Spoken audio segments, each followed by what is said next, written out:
नमस्कार मित्रों। आज हम लोग चर्चा करेंगे कि इंग्लिश इतना आसान सब्जेक्ट होने के बावजूद भी हमें इतना टफ क्यों लगता है। इसका क्या रीज़न है जो कि आसान होने के बावजूद भी हम इसे सहज रूप से नहीं बोल पाते हैं। बहुत से लोग तो बहुत प्रयास करते हैं, फिर भी इसमें उनको सफलता बहुत कम ही मिलती है।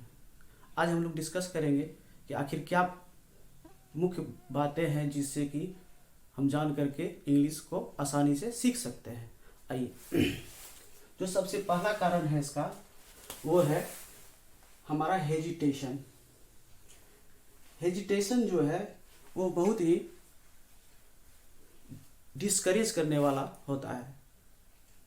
हम कहीं पे इंग्लिश बोलने से पहले, घर हो या फ्रेंड सर्किल हो या क्लास हो, वहाँ इंग्लिश बोलने से पहले यही सोचने लगते हैं कि हम सही बोल पाएंगे कि नहीं। अगर हम गलत बोल दिए तो सामने वाला क्या समझेगा। इस तरह का बात जब दिमाग में चलने लगता है तो हम जो कुछ जानते हैं उसको भी नहीं प्रेजेंट कर पाते हैं। हमारे मन में एक तरह का घबराहट होने लगता है, जिसके कारण कि हम अपने आप को अच्छे से प्रेजेंट नहीं कर पाते हैं। इसलिए हमें सबसे पहले हेजिटेशन जो है वो हेजिटेशन को दूर करना होगा। हमें भूल जाना पड़ेगा कि सामने वाला कौन है, उनका वो कितना अच्छा बोलता है या कितना खराब बोलता है। वो जो भी हो, तिस्मार खान हो चाहे जो हो, लेकिन हम इंग्लिश बोलेंगे, सही या गलत, लेकिन हमको इंग्लिश बोलना है। ये जब हमारे माइंड में सेट हो जाएगा तो हम आसानी से इंग्लिश बोल सकते हैं बिना हेजिटेशन का। तो सबसे पहला पॉइंट है कि हेजिटेशन हमको दूर करना होगा। उसका अगला पॉइंट है हमारा बेसिक वर्ड्स। जितने भी बेसिक वर्ड्स हैं, लगभग 2,500 से 3,000 लगभग बेसिक वर्ड्स माना जाता है, उसका जानकारी हमें कम मात्रा में होना या तो जानकारी नहीं होना या जानकारी होने के बावजूद भी उसका जो यूज है कैसे करेंगे इस चीज़ की जानकारी हमें नहीं रहती है, जिस कारण से हम अच्छे से स्पोकन इंग्लिश नहीं बोल पाते हैं। तो ये दूसरा कारण जो है बेसिक वर्ड्स। इस बेसिक वर्ड्स को अगर पढ़ लिया जाए, हमारे डेली यूज में बहुत सारे ऐसे वर्ड हैं जो कि बार बार यूज होता है।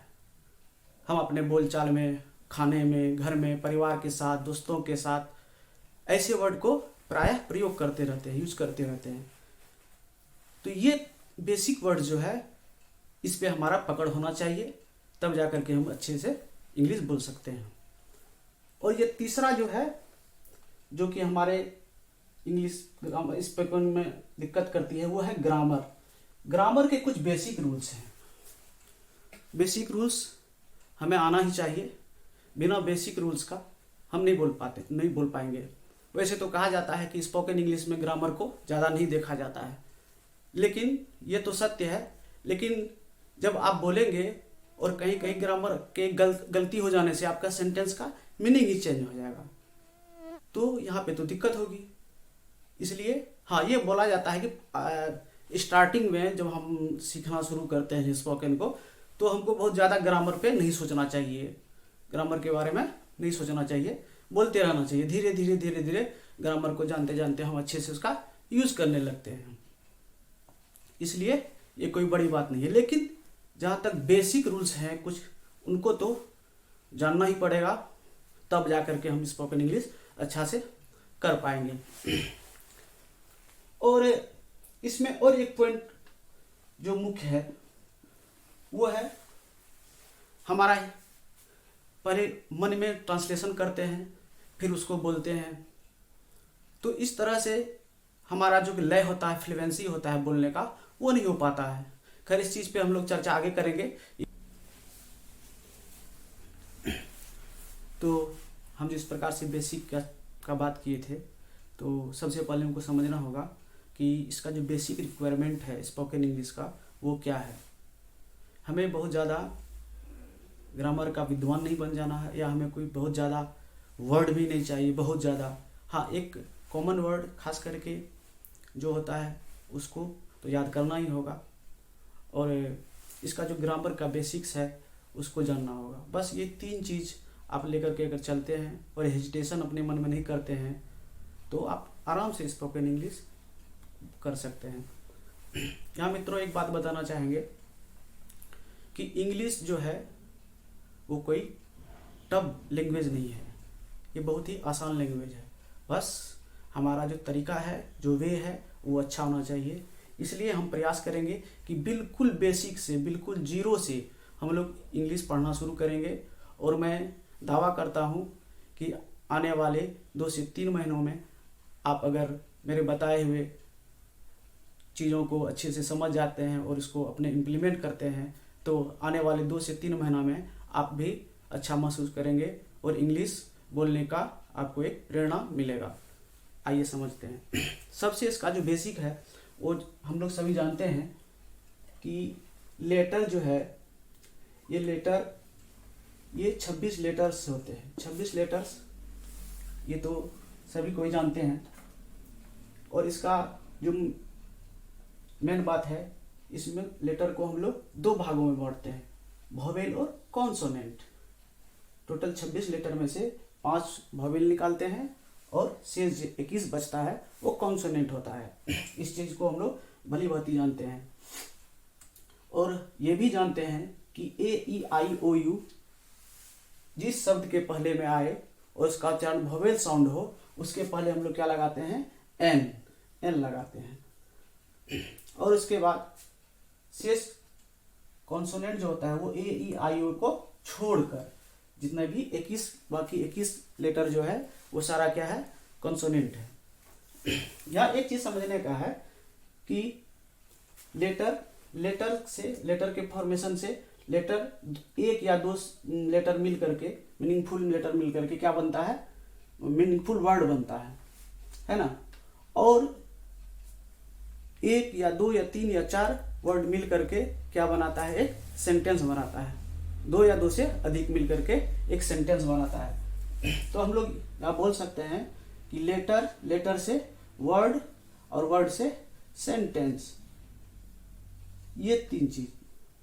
और हमको इसी फॉर्मेशन के बारे में पढ़ना है, इसी से रिलेटेड सारा चीज को पढ़ना है।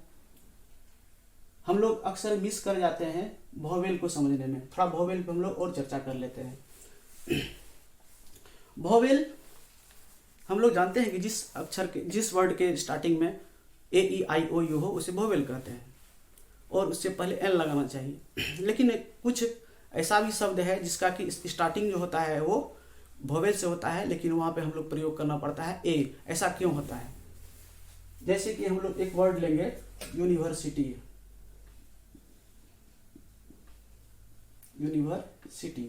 आप यहां गौर से देखेंगे तो यू यहाँ पहला अक्षर है जो कि वोवेल से आता है।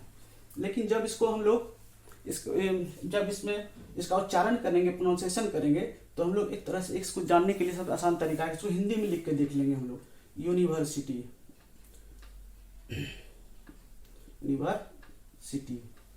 ये यूनिवर्सिटी जो है जबकि य से उच्चारण नहीं होना चाहिए। हम लोग जानते हैं कि हिंदी के अ से लेकर के आह तक, कहां से लेकर के? अ से लेकर के आह तक,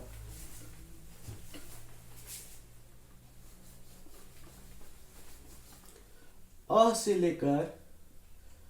लेकर आह तक जिस भी शब्द का अ से लेकर के आह तक के बीच में उच्चारण होगा उसे वोवेल मानेंगे।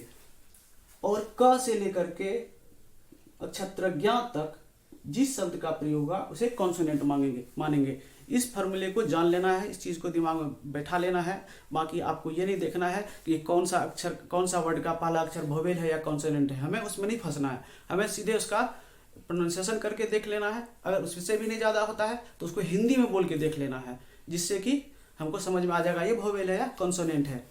तो आप यहाँ देखेंगे यूनिवर्सिटी है, तो क से लेकर के ग य इसके दोनों के बीच में आता है, तो ये सर्टेन है कि इसके पहले क्या लगेगा? ए लगेगा है।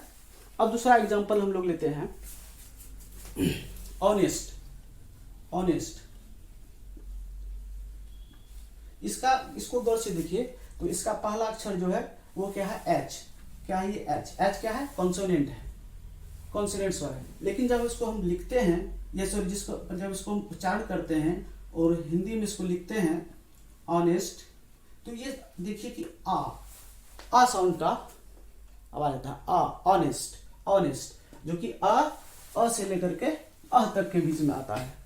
तो इसका मतलब है कि ये क्या है, भवेल स्वर है, स्वर व्यंजन है, इसको हम लोग भवेल बोलते हैं। तो अगर हमको लिखना हो ही इज अ, एग्जाम्पल से समझते हैं, ही इज अ कि एन, हाँ एन होगा, ऑनेस्ट बॉय, यहाँ पे एन लगा, जबकि यहाँ पे क्या है, कॉन्सोनेंट है, फिर भी इस उच्चारण में इसका भवेल होता है, इसी वजह से हम लोग यहाँ पे क्या लगाए हैं, एन लगाए हैं। He is an honest boy. मुझे उम्मीद है कि आप लोग इसको समझ गए होंगे। आने वाले क्लास में हम बिल्कुल बेसिक्स, जितने भी इम्पोर्टेंट बेसिक्स हैं सभी को बताएंगे, और हम लोग साथ साथ इंग्लिश सीखेंगे। इंग्लिश को सीखते सीखते हम लोग को ग्रामर में भी कुछ चीज़ सीखना है, जो कि खास करके बेसिक जो हमारा स्पोकन इंग्लिश के लिए जरूरी होगा उसको भी सीखेंगे, वर्ड को भी अलग से सीखेंगे, और एक दिन ऐसा आएगा कि आप लोग भी इंग्लिश बोलना सीख जाएंगे। थैंक यू, मिलते हैं नेक्स्ट क्लास में।